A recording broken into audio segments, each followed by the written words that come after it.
جو چاہے کہ ہماری 7 پشت تک وبال آئے رزق کی تنگی کا، پیارے شیخ فرماتے تھے وہ رزق کی بے ادبی کر کے دیکھ لیں، 7 پشت تک وبال جاتا ہے۔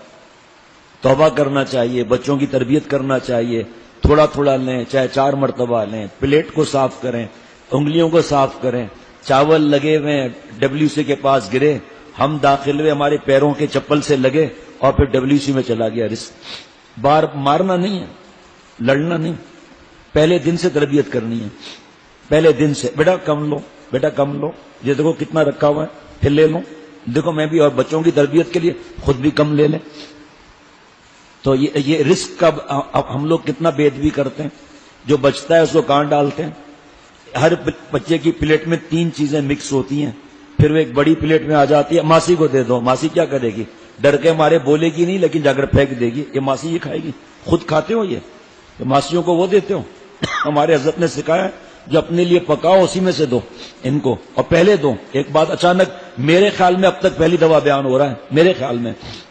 فرمایا جب دسترخوان پر کوئی اچھی چیز بنے، سب سے پہلے اگر گھر میں ماسی ہے تو عورتیں جانیں، اگر بیٹھک ہے وہاں پر کک ہے، مرد ہے فرض کریں، یا خدمت میں کوئی ہے، چاہے وہ غرفت السالکین ہو چاہے گھر ہو،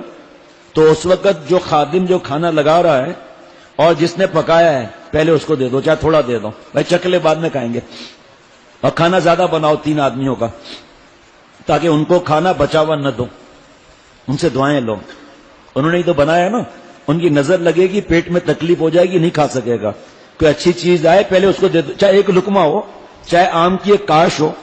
ایک کون دے گا؟ ظاہری بات ہے 2 دے دے گا، تو اب آپ جو کھائیں گے نا نظر نہیں لگے گی، ورنہ ایک کاش کہیں گے بھائی آج پیٹ بھاری ہو گیا۔ چکن آیا ہے، کوئی بھی ایسی چیز آئی ہے، گھر میں بریانی آئی ہے بن کر، پہلے ان کو دو، کھا نہیں سکو گے ورنہ۔ ایسا تھوڑی ہے کوئی کھا لیا، اصول بتایا جا رہا ہے کہ اصول یہ ہے نظر نہ لگے نہ لگے، لیکن حدیث پاک میں نظر تو حق ہے۔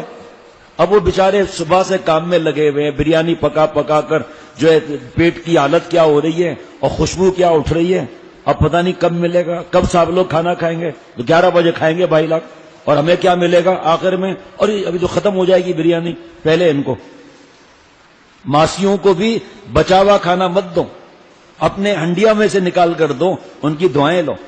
اور میری ماں بہن بہو بیٹیوں، صرف اتنا ہی اللہ کا شکر ادا کر لو کہ آپ ماسی نہیں ہیں، آپ مالدار خواتین گالیاں دیتی ہیں ماسیوں کو، ابھی مجھے چند مہینے پہلے پتا چلا، گالیاں، بچے بھی گالیاں دیتے ہیں، گالیاں، اور اگر ماسی کا بچہ آ جائے تو پٹائی۔ حضرت سے میں نے مشورہ کیا تھا، فرمایا ان سے کہو اپنے بچوں کو نہ لائے، آپ کے بچوں کو نظر لگ جائے گی۔ اب آپ کے پاس کھلونے ہیں بچوں کے پاس، وہ دے نہیں رہے، وہ بچہ رو رہا ہے، اب نظر لگ جائے گی۔ یا تو آپ ہر ایک چیز تو نہیں دے سکتے ان کو، اتنا پیسہ تو نہیں۔ بچوں کو سمجھاؤ کہ بھائی ان کا خیال رکھو، اب وہ وہاں پر مسئلے ہو جائیں گے، کپڑے کا مسئلہ ہو جائے گا، گیم کا مسئلہ ہو جائے گا، فرض کریں کام کرنے والی ماسی ہے، اس کو گندی مذاق ہو گئی، کوئی ایسی بات، اب لڑائی جھگڑا ہو رہا ہے، تو بھائی لڑائی جھگڑے کی نوبت ہی کیوں آئی؟ لوگ سمجھتے ہیں چھوٹی باتیں ہیں یہ، یوں تو ہیں یہ چھوٹی سی باتیں، لیکن جہاں سوز یہ چنگاریاں ہیں۔ آپ کا بیٹا کٹ کٹ بولتے ہیں، پتہ نہیں کیا وہ چاکلیٹ کھا رہا ہے، اور ماسی کا بچہ جو ہے وہ دیکھ رہا ہے، ارے بھائی اتنا تو خدا کے واسطے کر سکتے ہیں کہ ایک چاکلیٹ بیچارے کو دے دیں۔ اسی لیے سمجھائیں بھائی آپ اپنے بچوں کو گھر رکھیں۔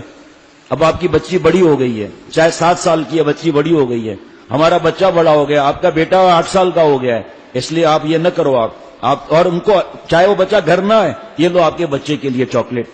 یہ لو، وہ دیکھ تو رہی ہے نا کہ ان کے بچوں کو کیا مل رہا ہے، یا سب کام خود کرو۔ پھر یہ سوچو کہ اللہ نے آپ کو ماسی نہیں بنایا، فیشن کی سوچتی ہے، نافرمانی کی سوچتی ہے۔